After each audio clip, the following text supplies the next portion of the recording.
Hello. Hello, सत्साई Bhagat ji. सत्साई बहन जी। हाँ, हम ये यवतमाल जिले महाराष्ट्र से बोल रहे हैं। जी बोलिए। हाँ, तो मैंने ना हम अभी अभी दीक्षा लिए हुई है भगत जी। अच्छा। तो 2.5 महीने हो रहे हैं, 3 महीने हुए नहीं, अभी 15 तारीख को होते 3 महीने। जी। ऑनलाइन से दीक्षा ली है हमने।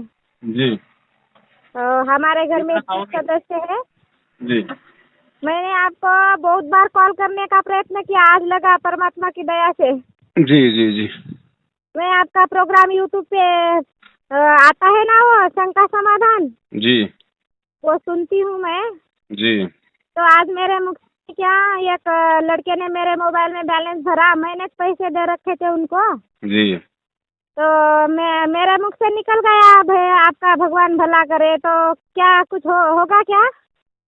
नहीं, ऐसे कुछ नहीं होता बहन जी। भगवान भला करे, लेकिन आप अपने अंदर से उसका भला करने की थोड़ी सोच रही थी, अपनी भक्ति थोड़ी दी आपने उसको। हाँ, मुंह वही से बात तो कुछ मैं भी आज। निकल जाता है, मुंह से निकल जाना एक।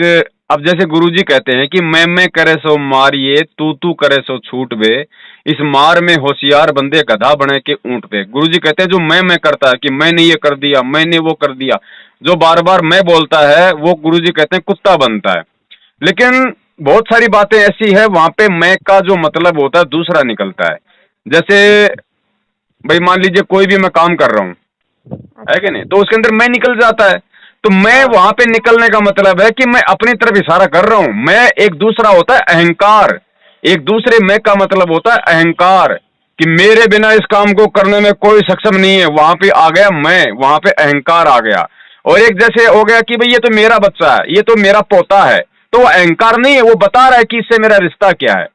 तो आपने उसको जो शब्द कहा कि तेरा भला हो, तो आप अपने अंदर से उसका भला नहीं करने की सोच रही थी, वो अच्छा। खाली आपके मुंह से निकल गया। ऐसा ही है ना। हाँ, ऐसा है। तो ऐसे नामखंड नहीं होता बहन। अच्छा, तो मैं सोच के परेशान रही भैया बहुत मेरे को। मैं खेत में काम करती हूँ, मोबाइल पे गुरुजी के सत्संग सुनती हूँ। जी। ओ, खेतों में दिन भर सत्संग सुनती हूँ, मेरे को बहुत अच्छा लगता है सत्संग सुनने को गुरुजी का। सुना करो, परमात्मा के सत्संग ही सबसे अच्छे हैं, और कुछ अच्छा है ही नहीं यहाँ पे।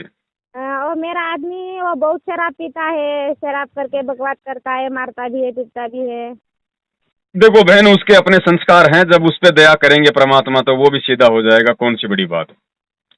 अच्छा। आप तो भगवान पे विश्वास करके लगी रहो बहन, बहुत अच्छा मार्ग आपको दे दिया है परमात्मा ने, इससे बढ़ के कोई भक्ति मार्ग नहीं है। मेरे घर में 3 सदस्य, मैं पहले अकेली ली थी, मैंने नाम दीक्षा। जी। फिर परमात्मा ने दया करी तो मेरे देवर ने ना, देवरानी ने ले लिए। बहुत बढ़िया, बहुत बढ़िया। मैं आपका सुनती थी प्रोग्राम, तो भैया से बात करने का मन कर रहा था मेरा बहुत। हाँ, बढ़िया, अच्छा किया। हाँ। आपको कभी लगता क्या भैया, कहाँ टाइम है क्या आपका फोन लगाने का? कभी बोलने का मन किया क्या? देखो बहन, ऐसा है, टाइम तो कुछ फिक्स नहीं है, मैं कोई सरकारी नौकर तो हूँ नहीं, मैं तो मेरा दही भल्ले बेचता हूँ। तो ओके। दिन में थोड़ा बिजी रहते हैं, कभी कभी बच्चे आ जाते हैं तो बच्चे बेचने लग जाते हैं, तो मैं थोड़ा फ्री हो जाता हूँ। अब जैसे बच्चे लग रहे हैं पीछे सेवा कर रहे हैं, तो मैं थोड़ा मोबाइल पे था। अच्छा। और बाकी तो शाम को 7 से रात के 10 बजे तक, शनिवार और रविवार को छोड़ के अमूमन फ्री रहते हैं। फ्री अच्छा, क्या, उस हमारे। समय वो भक्तों के फोन वगैरह उठाने के लिए थोड़ा मोबाइल चालू कर लेते हैं। अच्छा, तो मेरा हमारा वो भगत जी है ना, वो आपसे बात करना चाह रहे थे। करवा अभी देना मैं। भगत जी से, शनिवार और रविवार को छोड़ के शाम को 7 बजे बाद में करवा देना। अच्छा, ठीक है, ठीक है। है ना। और ठीक है। अभी है क्या भगत जी आपके पास? नहीं नहीं, अभी वो उधर के खेत में काम कर रहे हैं, कोई हम बात नहीं, यहाँ। कोई बात नहीं, शाम को फिर कभी करवा देना बातचीत, है ना। हाँ, ठीक है। और आराम से भक्ति करो बहन, परमेश्वर की कोई दिक्कत नहीं, बिल्कुल सहज मार्ग है परमात्मा का। हमने केवल ज्ञान को समझने की जरूरत है, बस। ज्ञान को समझ लिया, उसके बाद हमें ना कोई डरा सकता, ना कोई धमका सकता, ना कोई बहका सकता। बहुत सिंपल मार्ग है परमात्मा का। जब तक गुरुजी जेल से नहीं आ जाते हैं, ध्यान रखना बहन, ना तो इन नामदान केंद्रों पे जाना आपने, उधर सोना भी नहीं है मुंह करके, ना इनको कोई ज्योति पाठ दान का किसी प्रकार का पैसा देना है गुरुजी के आने तक, ना कहीं हिसार तारीखों पे जाना। क्योंकि अभी तो आप लोग नए नए जुड़े हो, अभी ये कोरोना बीच में आ गया, जिस वजह हाँ। से इन लोगों ने भक्तों में हिसार के चक्कर कटवाने छोड़ रखे हैं। अब जैसे ये कोरोना का समाप्त हो जाएगा, फिर से ये भक्तों को हिसार के चक्कर कटवाएंगे कि गुरुजी की तारीख पड़ रही है, गुरुजी की पेशी है, गुरुजी का आदेश है, ये ऐसे भेड़ बना के रखेंगे।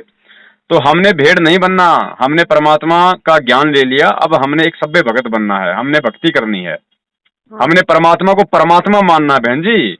अरे हाँ तारीखों पे वो जाएगा जो उनको मुजरिम मानता है, जो उनको कैदी मानता है, जो उनको गलत मानता है।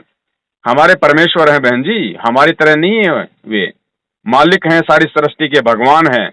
कोई खेल है परमात्मा का, बस इसी तरह से अपने जो उन्होंने हमें जो जड़ी बूटी दे दी, जो नाम मंत्र, जो मर्यादा दे दी, बस उसमें अपने लगे रहो, किसी के बहकावे में नहीं आना बिल्कुल भी। नहीं नहीं आते नहीं। वो औरंगाबाद के भगत जी बोल रहे थे आप कभी गांव को आप गांव को जाना पड़ता भैया, अब हमारे गांव को जाए तो जोत के पैसे भरने लगता बोल रहे हो, औरंगाबाद के है एक भगत जी। जोत के पैसे क्या?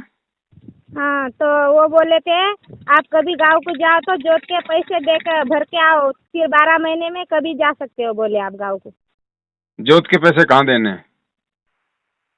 करके भरो करके। ये इन पे नामदान केंद्र पे? हाँ अच्छा, मतलब अपने पीहर जाने के लिए जोत का पैसा वहां पे जमा कराओ? हाँ ऐसे बोल रहे थे वो। बहन जी अब मैं क्या बताऊं बड़ी बहन आपको, आप तो परमेश्वर को, बस आप तो मालिक को अपने हृदय में समाये रखो। ये तो ठग है, ठग क्या है ना। ये तो हमने बहन जी कल दास इसीलिए तो लाइव आया था अचानक से आधा घंटे के लिए। बड़ा दुख हुआ मुझे जान के कि ये संगत अगर इसी तरह मूर्ख बनी रही, ज्ञान को आधार नहीं बनाया, तो वो समय दूर नहीं है जब ये गुरु जी का आदेश बता बता के संगत में से भक्तों के बच्चे बच्चियां बिकवा देंगे ये लोग।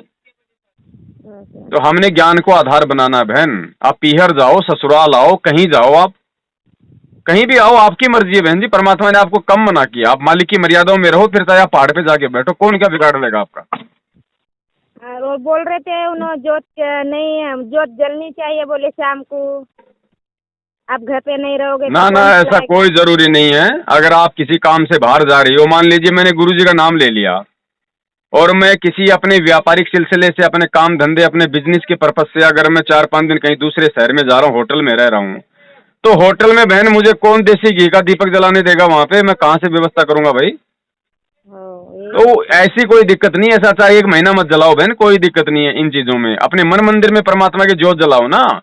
मन मंदिर में ज्योत जलाने का मतलब है परमात्मा को याद रखो, जो मंत्र दिए हैं उनको अपना याद रखो, परमात्मा का चिंतन करो, मनन करो, वही परमात्मा की मन मंदिर में ज्योत होती है।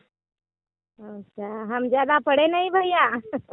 अरे पढ़ने की जरूरत नहीं बहन जी, अभी समय वो आने वाला है, आप जैसी बहनें दुनिया को पढ़ाएंगी, दुनिया को, कि देखो ये भगवान आया हुआ है, ये सत्य ज्ञान है, ये मोक्ष का मार्ग है। ये बताना ही तो सबसे बड़ी पढ़ाई है। ये अक्षर ज्ञान कै ख गए ABCD कोई ज्ञान थोड़ी है। ये ABCD पढ़ने वालों ने तो दुनिया की ऐसी की तैसी कर दी, लोगों को ठग रहे हैं। हाँ असली ज्ञान तो परमात्मा की जानकारी देना है, और असली शिक्षित वही है जिसको परमात्मा की शिक्षा हो गई, ज्ञान हो गया। अच्छा हाँ ठीक है बहन। हाँ ठीक है भैया। हाँ सत साहिब, जय हो बंदी छोड़ की। सच्चा है। भाई जो गुरु बचन पे डट गे रकट गे फंद 84 के। भाई जो गुरु बचन पे डट गे रकट गे फंद 84 के।